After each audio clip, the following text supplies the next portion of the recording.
और राजन कर्मणा कर्मणिर्हारौ न ह्यात्यन्तिकयिष्यते अवेद्वधिकारित्वात् प्रायश्चितं विमर्शनम। हे राजन, कोई तपस्या करके प्रायश्चित करता है, तो कोई चंद्रायन व्रत करके प्रायश्चित करता है, कोई ब्रह्मचर्य के द्वारा प्रायश्चित करता है, कोई यम आसन और प्राणायाम के द्वारा प्रायश्चित करता है। लेकिन परीक्षित, मैं ऐसा मानता हूँ केचित् केवलया भक्त्या वासुदेव परायणः अधम धुनबंधुकांसेन निहारामि भास्कर। केवल भगवान का नाम ही सब पापों का प्रायश्चित है। सब पापों का प्रायश्चित क्या है? भगवान का नाम। इसलिए सदैव भगवान का नाम लेते रहना चाहिए। श्वास श्वास पर कृष्ण भजे, वृथा श्वास जनि खोय, न जाने यह श्वास की आवन होय न होय। प्रत्येक श्वास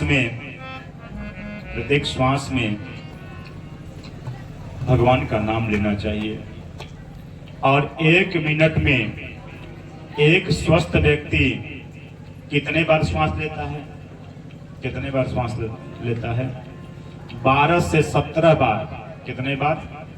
12 से 17 बार श्वास लेता है।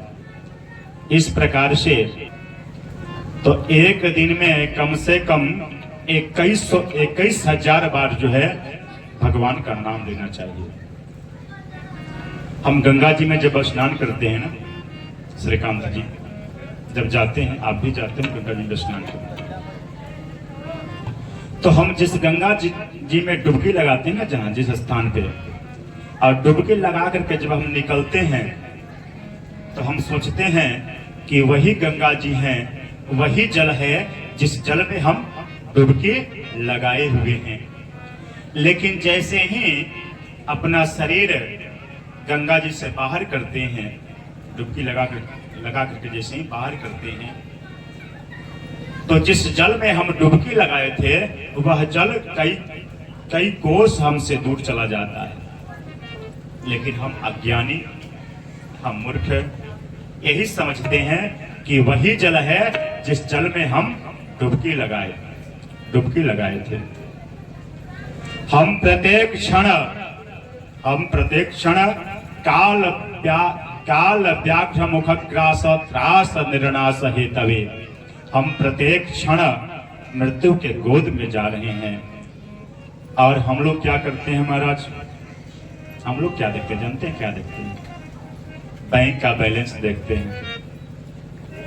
बैंक का बैलेंस देखते हैं कि आज जो है 1 लाख हो गया, आज 1 लाख हो गया, बड़ा खुश होते हैं। 2 लाख हो गया, 3 लाख हो गया, 4 लाख हो गया, 5 लाख हो गया, इतना जमीन मैं खरीद लिया, इतना मैं धनवान हो गया। हम लोग प्रसन्न होते हैं। लेकिन माना कि मैंने लाखों करोड़ों कमाया, श्रीकांत जी, माना कि मैंने लाखों करोड़ों कमाया, उस लाखों करोड़ों से बंगला बनवाया, लेकिन यह बंगला कहाँ का खजाना है? यहीं का खजाना है। लेकिन वहां का खजाना क्या है महाराज? जहां हमको जाना है। सत्य तो यही ना है कि राम नाम सत्य है, राम नाम सत्य है। वहां के लिए हम क्या कर रहे हैं? तो वहां के लिए क्या है?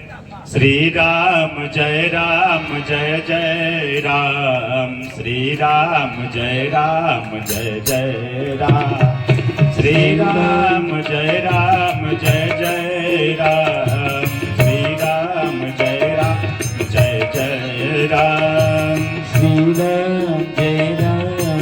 जय राम, श्री राम जय राम, श्री राम राम जय राम जय जय राम, श्री राम जय राम जय जय राम, श्री राम जय राम जय जय राम, श्री राम जय राम जय जय राम, श्री राम जय राम जय जय राम, श्री राम जय राम जय जय राम, श्री राम जय राम जय जय राम, श्री राम जय राम जय जय राम। वहाँ का खजाना यही है, वहाँ का खजाना गुरु मंत्र है, वहाँ का खजाना किए हुए आपके अच्छे कर्म है, वहाँ का खजाना आपका अच्छे कर्म है। ठीक है, पत्नी आपकी अपनी है, उसके लिए व्यवस्था करना है, पुत्र आपका अपना है, बहू आपकी अपनी है, नाती पोता सगे संबंधित रिश्तेदार सब आपके अपने हैं, सबके लिए करना है। लेकिन यह करते हुए भी श्री राम जय जय राम, श्री राम जय जय, श्री राम जय जय राम, श्री राम जय जय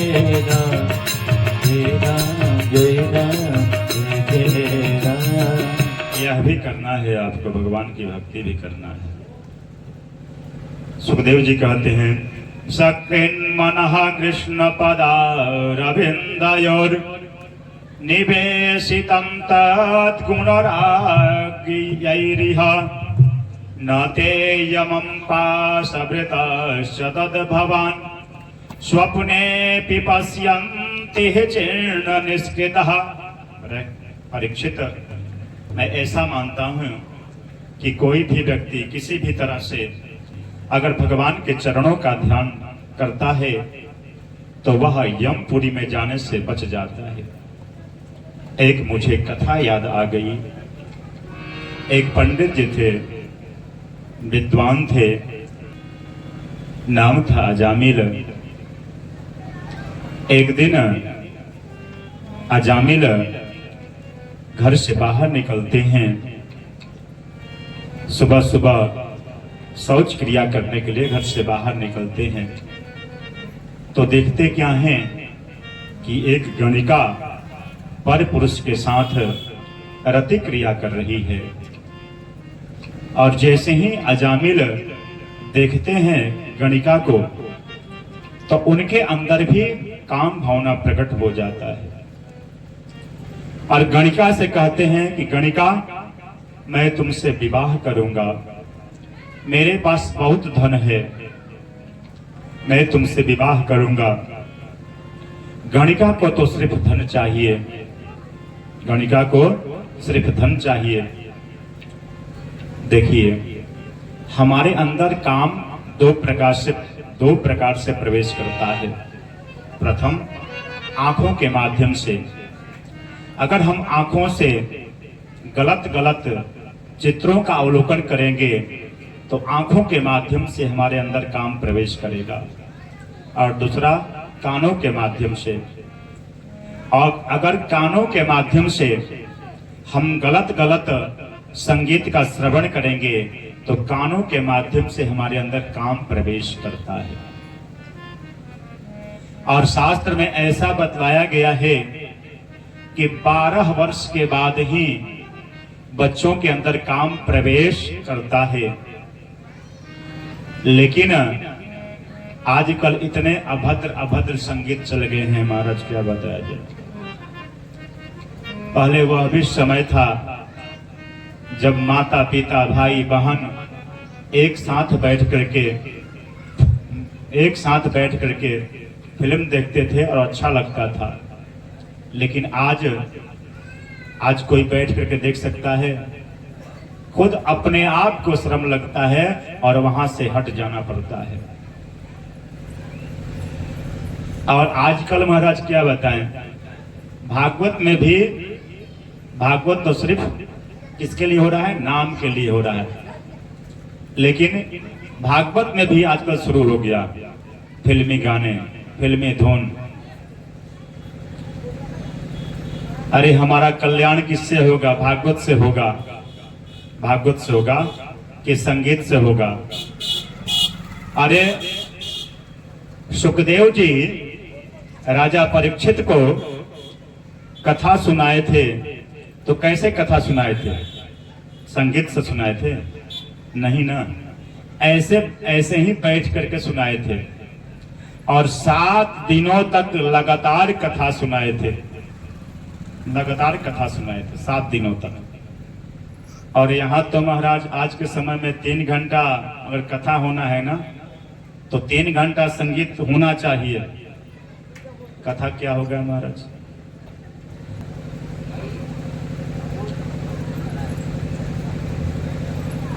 इधर अजामिल गणिका के साथ विवाह करके जैसे ही अपने घर में प्रवेश करता है, तो गणिका देखती क्या है कि एक औरत पहले से ही घर में विराजमान है। अजामिल से पूछती है कि यह कौन है, यह कौन है? अजामिल कहते हैं कि यह मेरी पहली पत्नी है। गणिका कहती है कि या तो तुम इसे रखो या मुझे रखो। चूंकि गणिका पे अजामिल अधिक आसक्त थे, इसलिए अपनी पहली पत्नी सुशीला को घर से बाहर निकाल देते हैं। दूसरा दिन होता है, जैसे ही दूसरे दिन सुबह सुबह अजामिल नित्य क्रिया से निवृत्त होकर के और जैसे ही माला लेकर के गायत्री मंत्र जप करने के लिए बैठते हैं, झट से गणिका आती है और डांट करके बोलती है कि आप सुबह सुबह यह क्या कर रहे हैं? जाइए धन कमाइए। गणिका को तो धन चाहिए, गणिका को धन चाहिए। देखिए किसी भी संबंध के आगे अगर धर्म लग जाता है ना, तो इसका मतलब ये है कि ये मेरा सगा तो है नहीं, यह बनावटी रिश्ता है, यह मेरा बनावटी रिश्ता है। जैसे धर्म का भाई, फलना व्यक्ति मेरे धर्म के भाई हैं, धर्म की माँ हैं, धर्म के पिता हैं, धर्म के चाचा हैं। इसका मतलब यह है कि यह बनावटी है। लेकिन एक पत्नी ही ऐसी है जिसके आगे अगर धर्म लग जाता है, यह मेरी धर्म की पत्नी है। इसका मतलब यह है कि यह मेरी अपनी पत्नी है, यह मेरी अपनी पत्नी है। और पत्नी वह होती है जो अपने पति को पतन के रास्ते से बचा लेती है, अपने पति को पतित होने से बचा लेती है, वह सही मायने में पत्नी होती है। अगर पत्नी चाह दे तो आपकी आयु अगर कम है, अगर आपकी आयु कम है, फिर भी अपने भक्ति के द्वारा, अपने सतीत्व बल के द्वारा आपकी आयु बढ़ा सकती है। अगर पत्नी चाह दे, कम है, आपका इनकम कम है, फिर भी थोड़े से इनकम में भी अपना परिवार खूब ढंग से चला लेगी, आपके बच्चे भी अच्छे से पढ़ लेंगे, आप भी सुखी रहेंगे और उसमें से कुछ संचय भी हो जाएगा भविष्य के लिए। लेकिन महाराज अगर आपकी धर्म पत्नी गड़बड़ हो जाएगी ना, तो आप जीवन भर कमाते कमाते इस सर पे के बाल खत्म हो जाएंगे, लेकिन जो विकास है ना, वह विकास 0 के बराबर होगा। जिंदगी भर आप परेशान रहेंगे। इधर गणिका को तो सिर्फ धन चाहिए, गणिका को सिर्फ धन चाहिए, इसलिए अजामिल से कहती है कि अधिक से अधिक धन लेकर के आओ। अब जिसका इनकम 10 रुपए का है, उसकी धर्म पत्नी अगर 20 रुपए का खर्चा करे तो क्या करेगा पति बेचारा? या तो कर्जा लेगा या तो चोरी करेगा। वृत्ति बिगड़ जाती है, अजामिल का वृत्ति बिगड़ जाता है, अब चोरी करने लगता है। अब चोरी के बाद भी जब डिमांड जब गणिका का जब बढ़ गया, तो डाका डालने लगते हैं अजामिल, और नाम पड़ जाता है डाकू अजामिल। और जैसे ही अजामिल अपने घर से निकलते हैं, जितने व्यापारी हैं अपने अपने शक्कर को डाउन कर देते हैं, पता नहीं आज किसका नंबर आ जाएगा। नाम पड़ जाता है अजामिल डाकू। एक दिन कुछ संत अयोध्या से श्रीधाम वृंदावन जा रहे थे, गाते जा रहे थे श्री राम जय जय राम, श्री राम जय जय राम, श्री राम जय जय राम,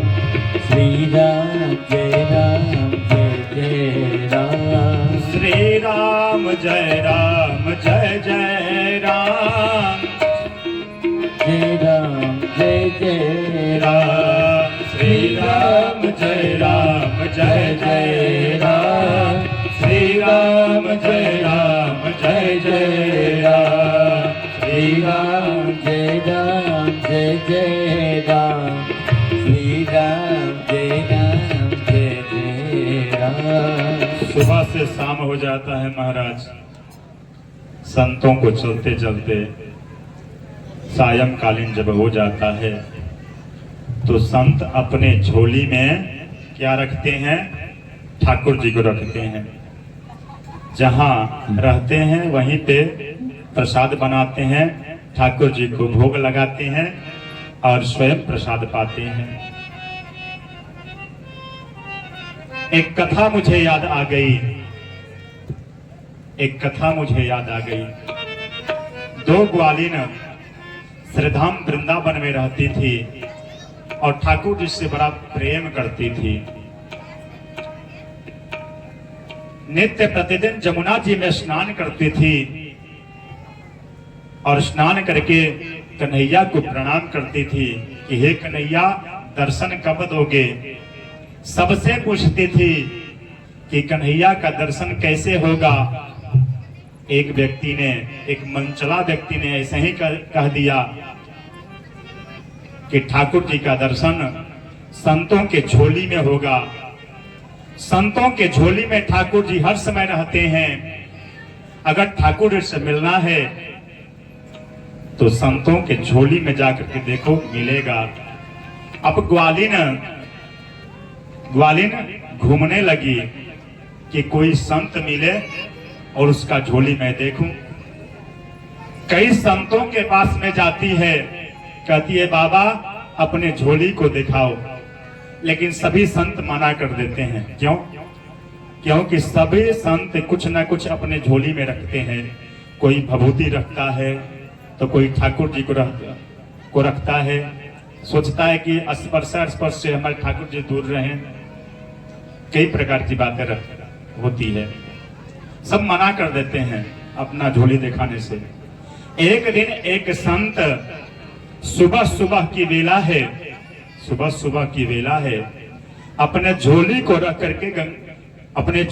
रख करके जमुना जी में स्नान करते हैं। उसी समय दोनों ग्वालिन आती है और संत के झोली को खोलती है महाराज, और खोल करके देखती क्या है कि एक डिब्बा है और डिब्बा में लड्डू गोपाल हैं। और लड्डू गोपाल कैसे बैठते हैं महाराज? एक पैर नीचे रहता, एक पैर ऊपर रहता है, हाथ में लड्डू रहता है, हाथ तिरछा रहता है। तो कहते हैं रे संत जी के यहाँ यह डिब्बा में बैठे बैठे जो है इनका हाथ पैर टेढ़ा हो गया है, इनके हाथ पैरों को जो है सीधा कर दिया जाए। तो ग्वालिन क्या करती है कि मक्खन लेती है, मक्खन लेकर के जो है गोपाल जी को जो है सीधा करने लगती है। और इतना सुंदर भाव प्रकट होता है कि हमारे ठाकुर जी सीधे हो जाते हैं। उसके बाद ग्वालिन ठाकुर जी को भोजन कराती है, ठाकुर जी से बात कर रही है। उसी समय संत आते हैं और इस दृश्य को देख करके संत के आंखों में आंसू आ जाता है। संत ठाकुर जी से पूछते हैं कि ठाकुर जी मैं आपका नित्य प्रतिदिन सेवा करता हूं, मैं आपका नित्य प्रतिदिन सेवा करता हूं, आपको मैं स्नान कराता हूं, आपको मैं चंदन लगाता हूं, आपको मैं सुबह शाम भोजन कराता हूं, उसके बाद मैं पाता हूं। लेकिन आप ऐसे हमसे कभी बात किए? छोटे से गोपाल जी हैं, कहते हैं कि देखो महाराज, आप सिर्फ धातु की मूर्ति समझ करके हमको रखे थे और हमारी सेवा कर रहे थे।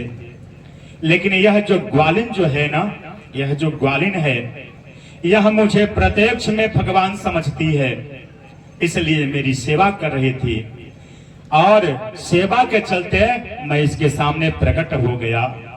भगवान कहते हैं कि भाव का भूखा हूं मैं और भाव ही एक सार है, और भाव से भजता जो छलिए भाव से बेड़ा पार है। प्रबल प्रेम के ताले पर कर प्रभु को नियम बदलते देखा और अपना मान भले टल जाए, लेकिन भक्त का मान न टलते देखा। कौन गुणवा परी प्रभु जी, हरि कौने गुणवा पर कि रौआ हरे रिझिला रिझाइला। कौन गुणवा परी रौआ रिझिला रिझाइला। कौन गुणवा पर, कौन गुणवा परी हरि की, कौन गुणवा परी हरि की, गुणवा रौआ रिझिला रिझाइला। कौन गुणवा पर हरि रिझिला रिझाइला। कौन गुणवा पर,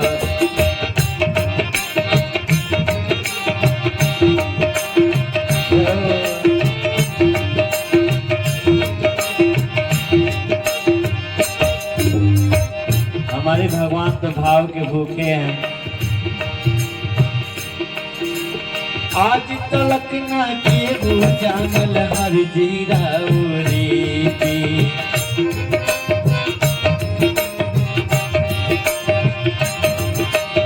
आज तलक ना केहू जानल हर जीरा रीति।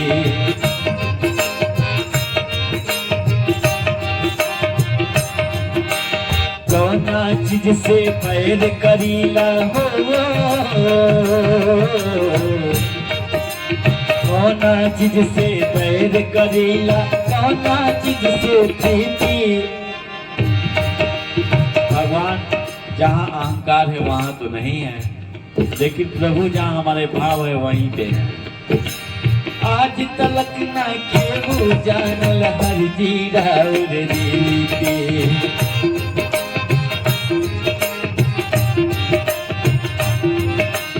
कौना चीज से बैर करीला, कौना चीज से प्रीति हो। कौना चीज से बैर करीला, कौना चीज से प्रीति।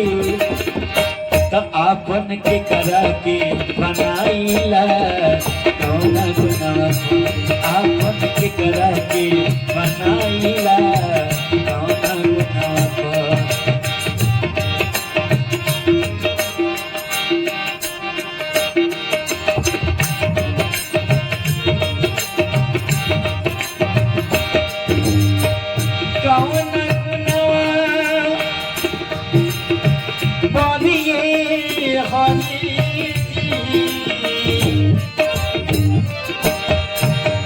कौन गुणवा परी हरि की, कौन गुणवा पर रौआ रिझिला रिझाइला। कौन गुणवा पर रौआ रिझिला रिझाइला। कौन गुणवा पर,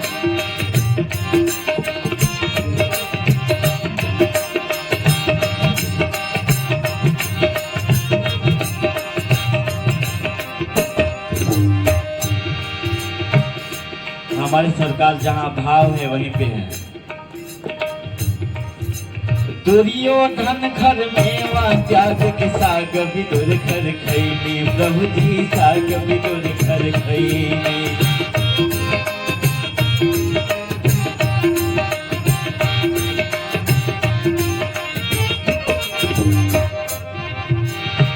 दियो धन घर मेवा त्याग के साग विदुर घर खैनी प्रभु जी साग विदुर घर खैनी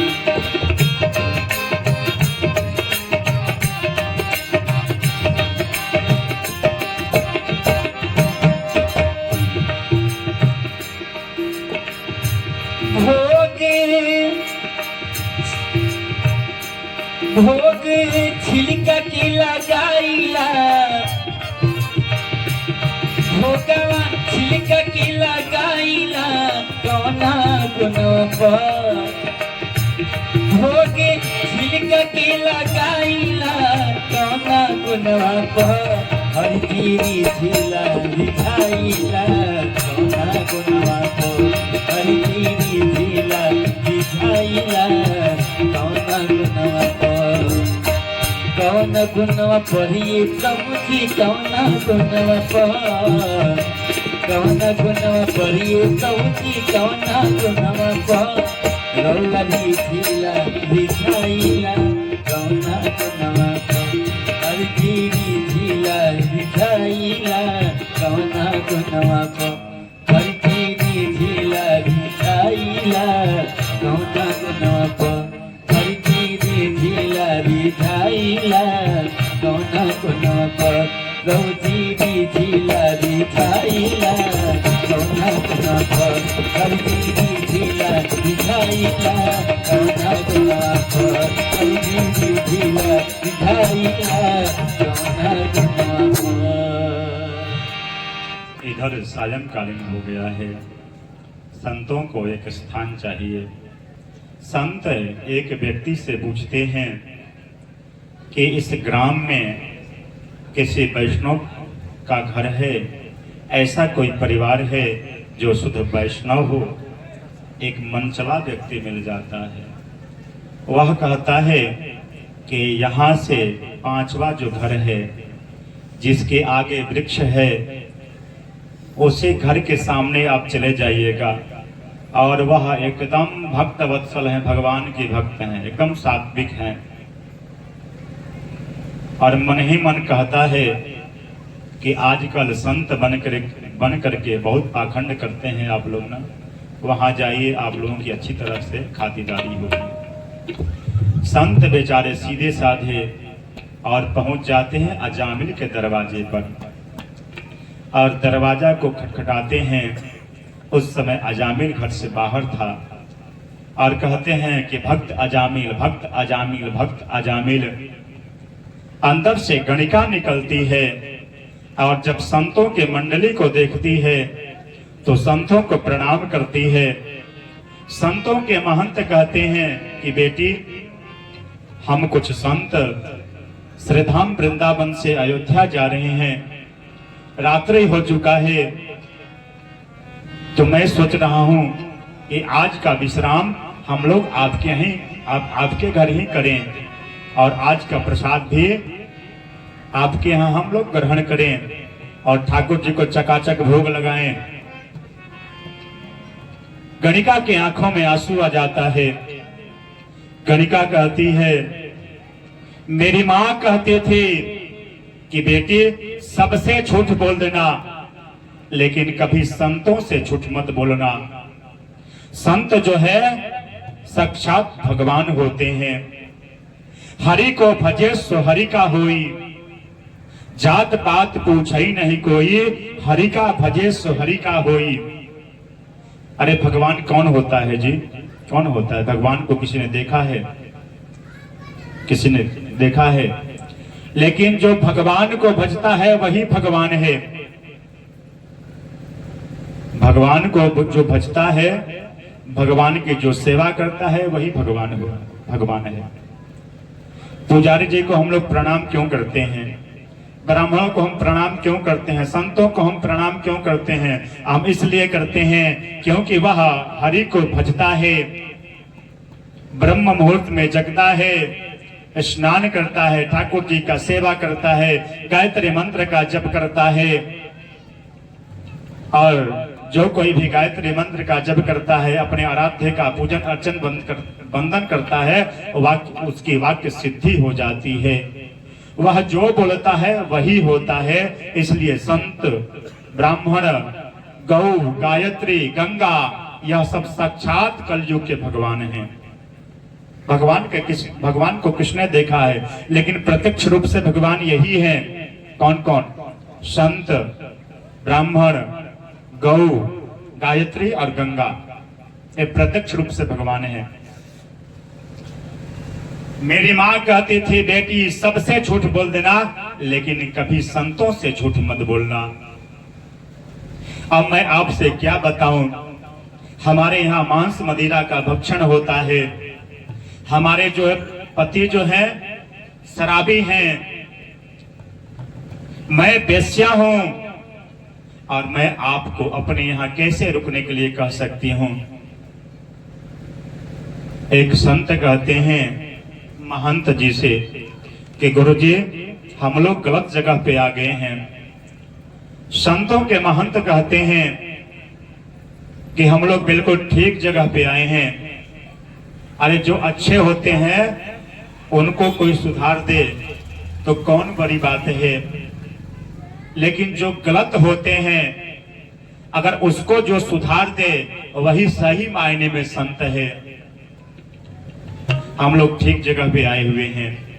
इधर गणिका कहती है कि मेरी माँ कहती थी कि अगर कोई संत आए, अगर कोई ब्राह्मण आए तो उसको भोजन की जो भी सामग्री लगता है वह अगर खाद्य सामग्री दे दिया जाए तो ब्राह्मण सब संत अपने से भोजन बना करके पा सकते हैं। इधर गणिका कहती है कि अगर आप लोग चाहें तो मैं अपने घर से आपको आटा, चावल, दाल, हल्दी, मसाला, नमक, मिर्चा जो आपको चाहिए सब कुछ मैं दे सकती हूँ। आप अपने हाथों से प्रसाद बनाइए और प्रसाद पाइए, ठाकुर जी को भोग लगाइए। संतों के महंत कहते हैं कि बिल्कुल ठीक कह रही हो, तुम दे दो। गणिका अपने घर से सारा सामग्री देती है। इधर संत लोग क्या करते हैं, बाटी चोखा लगाते हैं। महाराज बाटी चोखा लगाते हैं और प्रसाद पाना, बाटी चोखा लगाते हैं, ठाकुर जी को भोग लगता है। और जैसे ही प्रथम ग्रास संतों के महंत जैसे ही अपने मुख में रखने जा रहे हैं तो उनके आंखों में आंसू आ जाता है। क्यों आंसू आता है? इसलिए आंसू आता है कि आज मैं एक पापी का अन्न खा रहा हूं। शास्त्र ऐसा कहता है कि जैसा खाओगे अन्न वैसा होगा मन, जैसा खाओगे अन्न वैसा होगा मन। अगर आप दूषित अन्न खाएंगे तो आपका मन भी दूषित हो जाएगा, आपका साधना घट जाएगा। कल की कथा में हम लोग सुने थे कि भीष्म पितामह कहते हैं कि मैं दुर्योधन का दूषित अन्न खाया था, जिसके चलते मेरा बुद्धि विकृत हो गया था। लेकिन आज 54 दिनों से मैं बाणों की सैया पे मैं हूं और एक एक बूंद मेरे रक्त नीचे गिर गए हैं मेरे शरीर से। इसलिए मन जो है मेरा शुद्ध हो गया है, बुद्धि मेरी शुद्ध हो गई है, मैं निर्मल हो गया हूं। इसलिए आप लोगों से मैं अच्छी बात बता रहा हूं।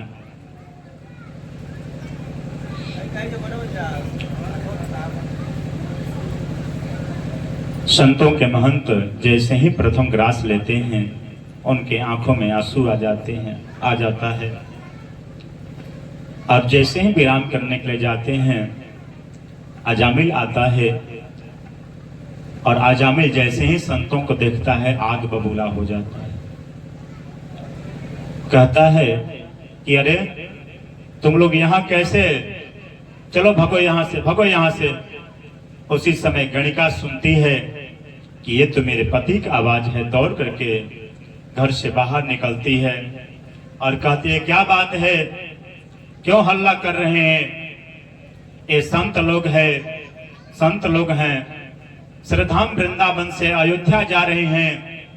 सायंकालीन हो गया था इसलिए यहीं रुक गए, तो इसमें आपका क्या बिगड़ रहा है? और जैसे ही गणिका डांट करके बोलती है, अजामिल चुप हो जाता है। एक बात मैं बताऊं आपसे, अगर पत्नी कोई अच्छी बात बताए ना तो उसके बात को मानना चाहिए। अजामिल अपने पत्नी से डरता था, इसलिए कहता है कि कोई बात नहीं, तुम अगर इन लोगों को रोकी हो तो 2-4 दिन और रोक लो, मेरा क्या जाता है। रात भर संतों के महंत सोचते रहते हैं कि यह तो डाकू है, इसका कल्याण कैसे होगा, इसका कल्याण कैसे होगा। सुबह सुबह ब्रह्म मुहूर्त में सारे संत नित्य क्रिया से निवृत्त होकर के स्नान करते हैं, ठाकुर जी का पूजन करते हैं। उसके बाद गणिका से कहते हैं कि जाकर के भक्त अजामिल को बुला लाओ। गणिका जाती है घर में, अजामिल से कहते हैं कि संत आपसे मिलना चाहते हैं, लेकिन अजामिल मना करता है। लेकिन जैसे ही गणिका डांट करके बोलती है कि अरे मिलना ही तो है, चल करके मिल लीजिए, गणिका के कहने पर अजामिल घर से बाहर आता है। संतों के महंत कहते हैं, बेटा अजामिल, अगर संतों को ब्राह्मणों को भोजन कराया जाता है तो भोजन दक्षिणा दिया जाता है, और हम लोग आपके यहाँ भोजन किए हैं, इसलिए हम लोगों को भी तुम दक्षिणा दो। अजामिल कहता है कि अच्छा हुआ कि अभी तक आप लोग सुरक्षित हैं, आपका लोटा सोटा सुरक्षित है, नहीं तो सब गायब हो जाएगा। अरे मुझसे दक्षिणा मांग रहे हैं। संतों के महंत कहते हैं कि अरे मैं तुमसे दक्षिणा में रुपया पैसे थोड़े मांग रहा हूं, मैं तो तुमसे जो मांगने जा रहा हूं वह सिर्फ दे दो। मैं तुमसे एक वचन मांगने जा रहा हूं, मेरे बातों को तुम मान लेना, बस यही मेरी दक्षिणा है। अजामिल कहता है कि कोई बात नहीं, बात ही तो मानना है। संतों के महंत कहते हैं कि तुम्हारे जो पत्नी है यह गर्भ से है। और जैसे ही अजामिल यह बात सुनता है, इशारों ही इशारा में गणिका से पूछता है, क्यों यह संत, यह पाखंडी ठीक बोल रहे हैं? गणिका कहती है कि बिल्कुल ठीक बोल रहे हैं। थोड़ी सी उसको विश्वास जगता है संतों के प्रति। कहता है ठीक है, बोलिए। संतों के महंत कहते हैं कि जब तुम्हारा पुत्र होगा ना तो उसका तुम नाम रखना नारायण। अजामिल कहता है बस यही बात है? हाँ यही बात है। अजामिल कहता है कि यह कौन सी बड़ी बात है, रख लूंगा नाम। अजामिल को पुत्र होता है और अजामिल अपने बेटे का नाम रखते हैं क्या? नारायण। और कहा गया है कि इस संसार में जो आता है उसको एक दिन जाना होता है। और जैसा हम कर्म करते हैं, अवश्यमेव भोक्तव्यम कृता कर्म शुभाशुभम न भुक्ते कर्मा कल्प कोटि सतैरपि। किए हुए कर्म का फल हमें मिलता है, जैसा हम कर्म करेंगे उस प्रकार से फल हमें मिलेगा। अच्छा हम कर्म करेंगे तो हमारे लिए भगवान के पार्षद आएंगे, अगर हम बुरा कर्म करेंगे, अगर हम पाप करेंगे तो हमारे लिए यमराज के दूत आएंगे। और अजामिल तो अपने जीवन में सिर्फ पाप ही किया था, इसलिए यमराज को अजामिल को लेने के लिए यमराज के दूत आते हैं।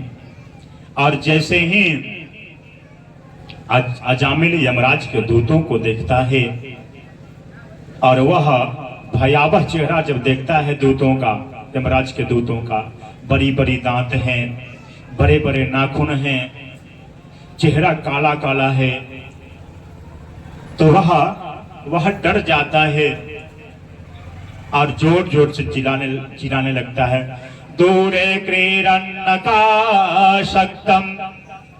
पुत्र नारायणाः वयम् प्लावितेन स्वरेणोच्चैः राजुहावाकुलेन्द्रियः। देखिए, जो व्यक्ति ज्यादा चिल्लाता है, डकारता है, तो समझो वह यमपुरी में जाने वाला है। और जो बैठे बैठे जिसका प्राण निकल जाए, बैठे बैठे जिसका प्राण निकल जाए, जिसका प्राण आंखों से निकल जाए, मुख से निकल जाए, कान से निकल जाए, नाक से निकल जाए, अनायास बिना कष्ट का, तो समझना चाहिए कि यह व्यक्ति धर्मात्मा है। इधर अजामिल तो पाप किया था, इसलिए चिल्लाने लगता है और चिल्ला करके जो है अपने पुत्र को बुलाता है, नारायण नारायण नारायण नारायण। और जैसे ही बोलता है नारायण नारायण, भगवान के पार्षद आ जाते हैं और भगवान के पार्षद यमराज के दूतों को ढकेलने लगते हैं। कहते हैं कि तुम चले जाओ।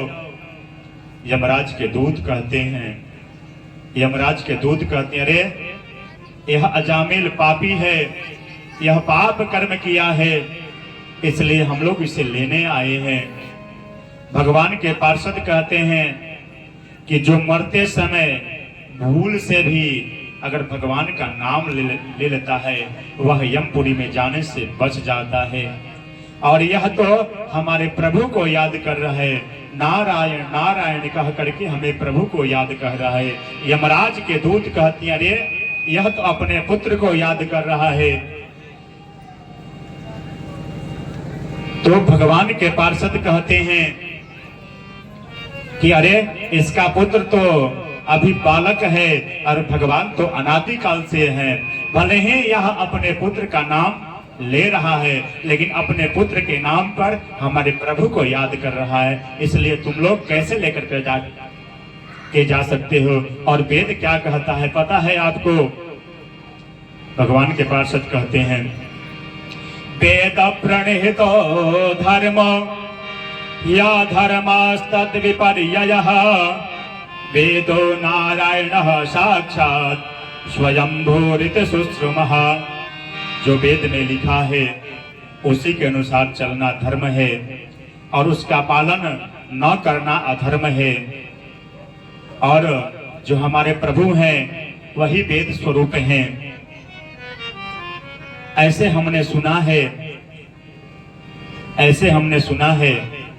जब यह बात सही है तो आप लोग कैसे लेकर के जा सकते हैं? यमराज के दूत यमपुरी में वैसे ही वापस चले जाते हैं। यमराज जब यमदूतों को देखते हैं, जब अपने दूतों को देखते हैं तो पूछते हैं कि अरे आप लोग खाली हाथ क्यों आ गए? अजामिल कहाँ है? अजामिल कहाँ है? यमराज के दूत सारा वृतांत का सुनाते हैं कि हम लोग अजामिल को लेकर के आ रहे थे, उसी समय वह जोर जोर से कहने लगा नारायण नारायण नारायण नारायण। और उसी समय भगवान के पार्षद आ गए, इसलिए हम लोगों को खाली हाथ ही वापस आना पड़ा। और जैसे ही यमराज के दूत कहते हैं कि नारायण नारायण नारायण, यमराज कहते हैं चुप हो जाओ चुप हो जाओ चुप हो जाओ, यहाँ इस नाम को मत गाओ, क्योंकि इस नाम को यहाँ गाओगे ना तो जितने पापी बैठे हुए हैं सब भगवान के धाम को चले जाएंगे और हमारे यहाँ तुम्हारा ताला बंद हो जाएगा। मैं क्या करूँगा? एक अजामिल अधम था महापातकी की, एक अजामिल अधम था महापातकी की। मौत के वक्त उसने प्रभु नाम ली, मौत के वक्त उसने प्रभु नाम ली।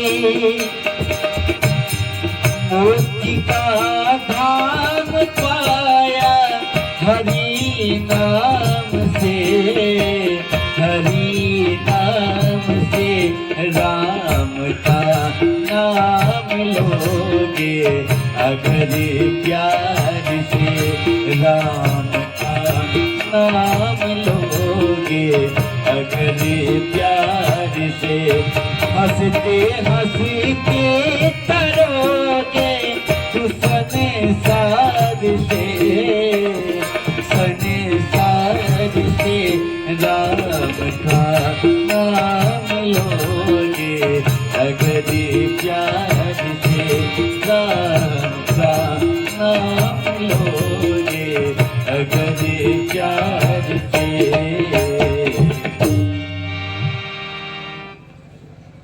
यमराज कहते हैं कि गुरु नाम च लघु नाम च गुरुने च लघु निज प्रायश्चित्तानि पापानां ज्ञातोक्तानि महर्षिभि। भगवान का जो नाम है ना, गुरु नाम च लघु नाम च, छोटे से छोटा पाप और बड़ा से बड़ा पाप सिर्फ भगवान का नाम लेने से कट जाता है, खत्म हो जाता है। अगर भूल से भी कोई भगवान का नाम लेता है तो वह यमपुरी में जाने से बच जाता है।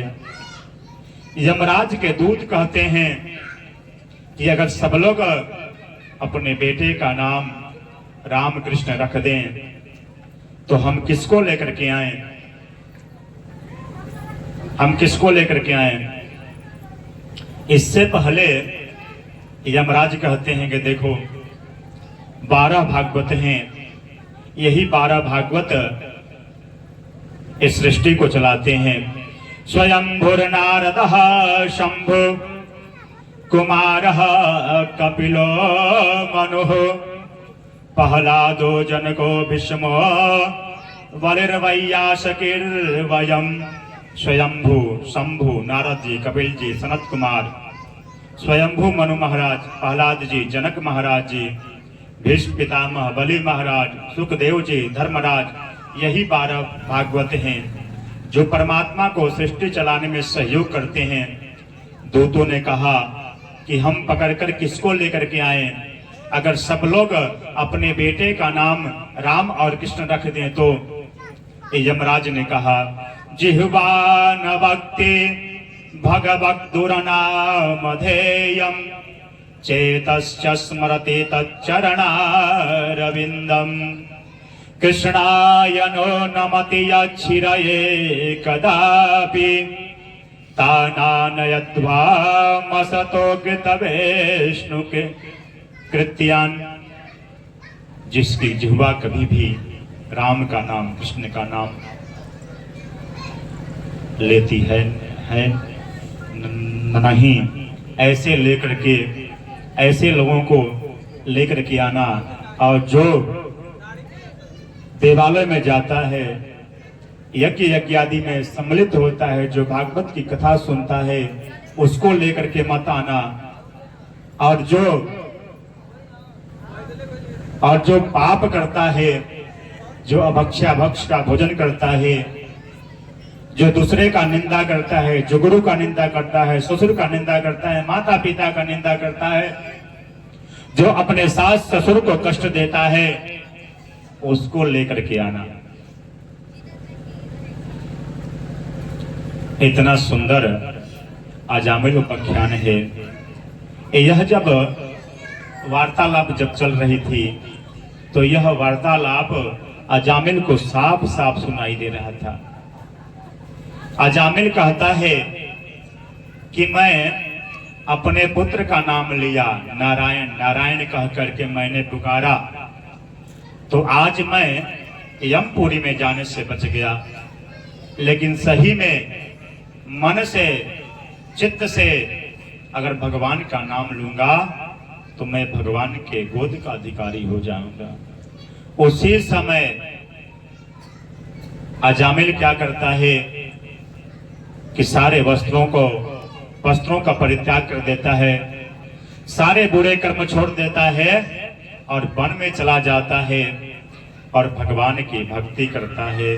श्रीमन्नारायण नारायण नारायण, श्रीमन्नारायण नारायण नारायण नारायण नारायण नारायण नारायण